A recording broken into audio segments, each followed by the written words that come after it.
வணக்கம். விளையாடிருக்கலாம் நீங்கள் இந்த கேம். த மம்மி மேஸ் அப்படின்னு பேர்.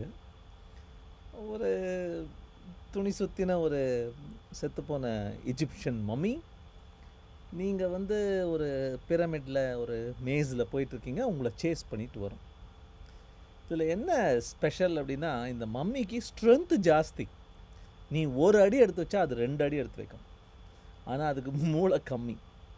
அதனால் அது எப்போவுமே உனது அருகில் வரதான் முயற்சி செய்யும்.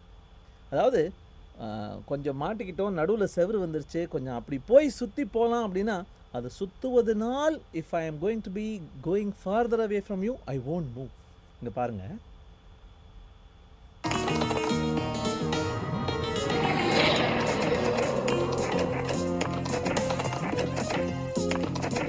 பிடிச்சிருக்கலாம், பிடிக்கல பாருங்க,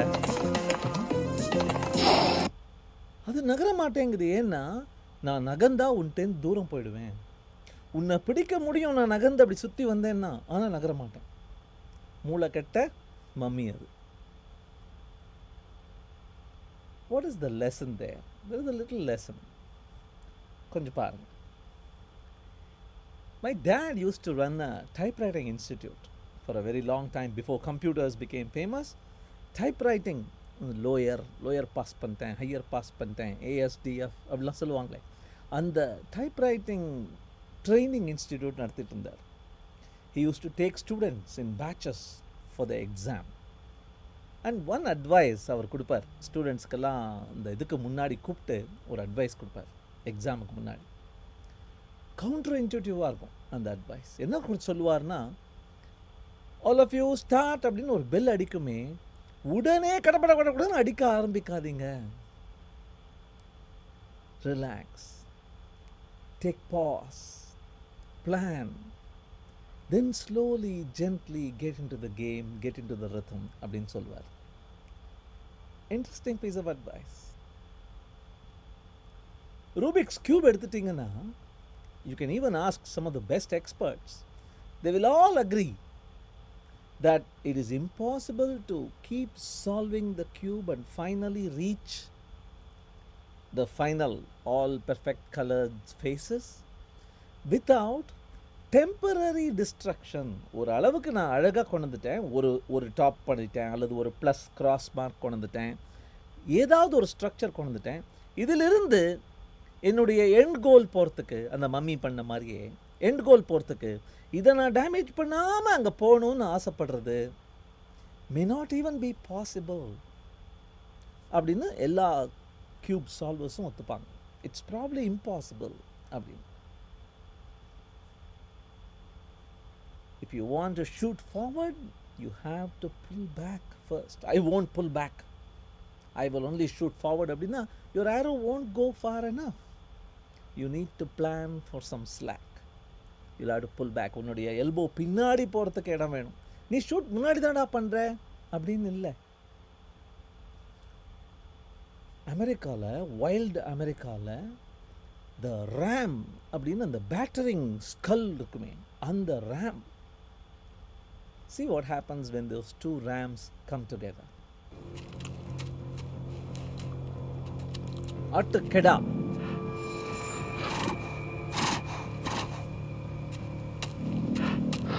The older ram seems to walk away in submission.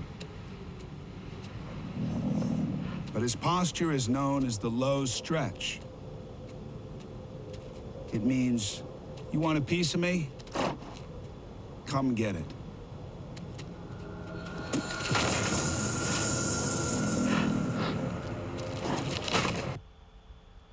என்னுடைய பார்ட் உனக்கு வேணுமா? என்னோட சண்டை போட்டுமா? நீ வா என் கூட மோதுன்னு கூப்பிடுற மாதிரியா.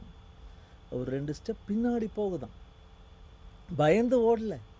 It is planning, it is taking 2 steps backward so that it can shoot 4 steps forward. நான் பின்னாடியே நகர மாட்டேன் அப்படின்னா your punching forward force may even be less than optimal. இது அமெரிக்காவில் பேட்டரிங் ரேம் பண்ணுற ஸ்டைல், ஸ்ட்ராட்டஜி. திருவள்ளுவருக்கு தெரிஞ்சிருக்கு. 486வது குறளில் அவர் சொல்கிறாரு, ஊக்கமுடையான் ஒடுக்கம். ஒரு enthusiastic, எனர்ஜெட்டிக், வைஸ் பர்சன் எதுக்காவது டிலே பண்ணுறார், ஆரம்பிக்காமல் கொஞ்சம் நிறுத்திக்கிறார் அப்படின்னா பொறுத்தகர் தாக்கற்கு பேருந்தகைத்து. இந்த பொறுத்தகர் அதாவது இந்த பேட்டரிங் ரேம், உடைச்சி தள்ளுற அந்த கெடா முன்னாடி பாயறதுக்கு முன்னாடி 2 ஸ்டெப் பின்னாடி இட்ஸ் அட்ஜஸ்டிங், ஸ்ட்ராட்டஜைசிங் இல்லையா? அந்த மாதிரி பிளான் பண்ணுறதுக்கு ஈக்குவலண்ட் அது. அவன் பயந்து ஓடுறான்னு நினைக்காத, இஸ் பிளானிங் பெட்டர் அப்படின்னு சொல்கிறார்.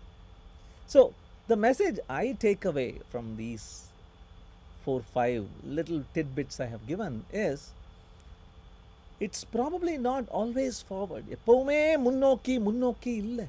சில சமயம் சைட்வேஸ், சில சமயம் பின்னோக்கி கூட இருக்கலாம், சில சமயம் டெம்பரரி டிஸ்ட்ராக்ஷனாக இருக்கலாம், ஒழுங்காக இருந்தது கெட்டு போகுதேப்பான்னு கூட இருக்கலாம்.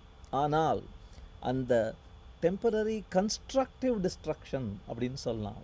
அந்த மாதிரி டிஸ்ட்ரக்ஷன் அடுத்த இதைவிட பெட்டர் ஸ்ட்ரக்சர் வருவதற்கு வழிவகுக்கிறது அப்படின்னு சொல்லுவாங்க.